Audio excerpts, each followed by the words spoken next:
How writers can improve their work with Grammarly. From the copy on your author website, to the emails you send your readership, and the marketing ads and campaigns you create, to thrive in your writing career, you must present your work to the world with professionalism. One of my favorite tools for achieving professionalism is Grammarly.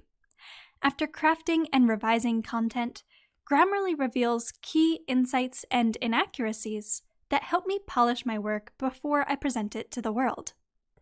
And making use of this AI-powered text editor is a joy, thanks to its easy-to-use interface and various available formats, including the online text editor at Grammarly.com, native apps for Mac and Windows, browser extensions for Chrome, Firefox, Safari, and Edge, keyboards for iOS and Android devices, and an add-in for Microsoft Office. This means you can use Grammarly on nearly any device and with nearly any piece of content you'd like to polish, from tweets and Facebook messages to blog posts, back cover blurbs, agent query letters, and beyond. How does Grammarly polish your work? Today, I'll share with you how I make use of the features available through the online text editor at Grammarly.com. After creating your account, open a new document within the text editor. You can use the editor as a word processor, directly typing and saving content for future access, or you can copy and paste text from an outside source. For example, I often write and revise work in Scrivener, then copy and paste the text into Grammarly to polish it before publication. As you type, or after you paste your work into the editor, Grammarly will suggest how you can polish your prose. These suggestions will appear as pop-ups on the right-hand side of your screen. View these suggestions as a form of constructive criticism. While they represent the AI's opinion on how you can improve your work, you have the final say. Accepting suggestions to correct inaccuracies such as spelling, grammar, and punctuation mistakes may be an easy decision, but take care when considering Grammarly's stylistic suggestions. Some may strengthen your work, but others hold the power to alter the nuance of your tone and voice. Be mindful. For example, I often use a casual tone in my work here at Well Storied. I don't want the content I create to read like dry academia, so I strive to write as I would talk.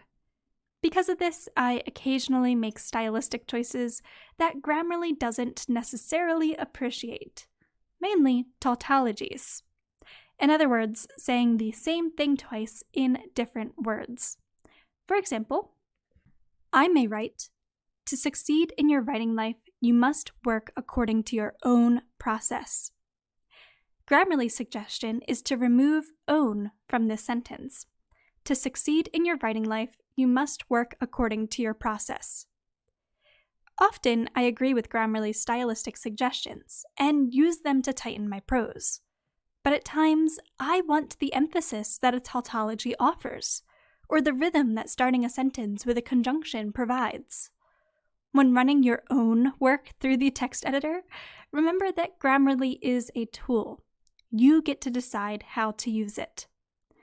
Beyond pop-up suggestions, you can also refer to the sidebar in Grammarly's online editor for additional insights, such as your work's overall score. Clicking on this option reveals how your piece performed compared to other Grammarly users' work, as well as its word count, the estimated time it would take to read or speak the piece, and its readability and vocabulary metrics. If you only want to view a specific type of suggestion, you can use the correctness, clarity, and premium filters provided in the sidebar.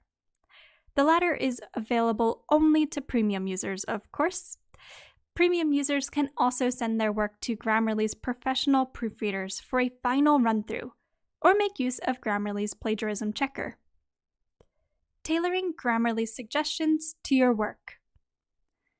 Grammarly provides suggestions based on its default settings, but the suggestions given on an academic work should vary from those provided on a casual tweet. To ensure Grammarly offers the most helpful feedback, you can tailor its settings to your liking by selecting the Goals option in the editor's sidebar. In the pop-up that appears, you can toggle the following settings. Audience. Are you writing for a general, knowledgeable, or expert readership? Formality. Is your writing formal, informal, or neutral? Domain.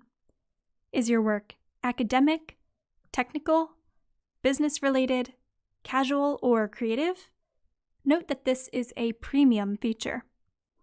Tone. Do you want your work to read as friendly, analytical, urgent, optimistic, etc.? Note that this is an experimental feature that helps Grammarly build future suggestions. Intent. What are you trying to achieve through your work? Do you wish to inform, to convince, to tell a story, etc.?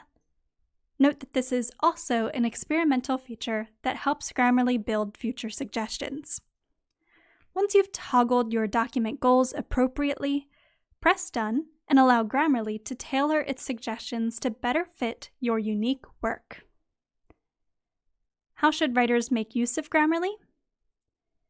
I love Grammarly for its ease of use and its ability to catch mistakes that my critical eye is simply too subjective to see.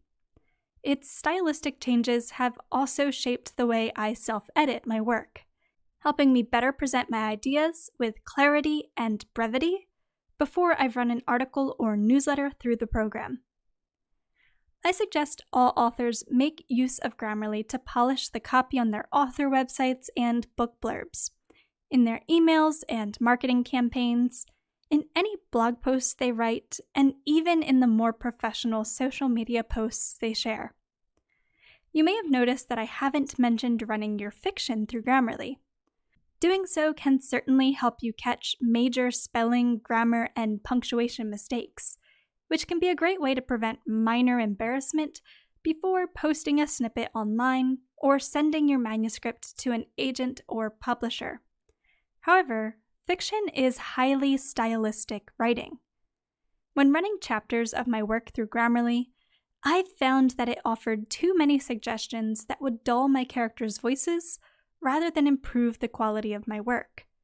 I'd much rather seek feedback from a professional line editor trained to work with heavily stylized pieces than leave this work to an AI.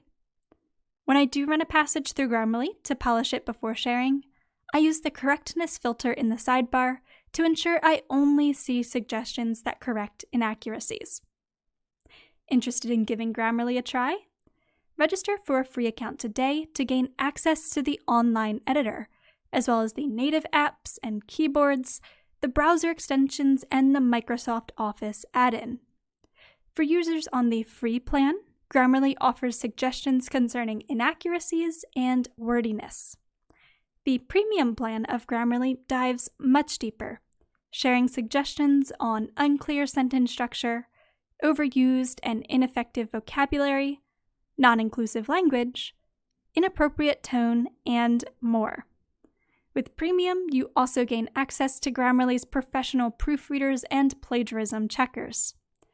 You can subscribe to Grammarly Premium for as little as $11.66 per month if you choose annual billing. Quarterly and monthly billing plans are also available.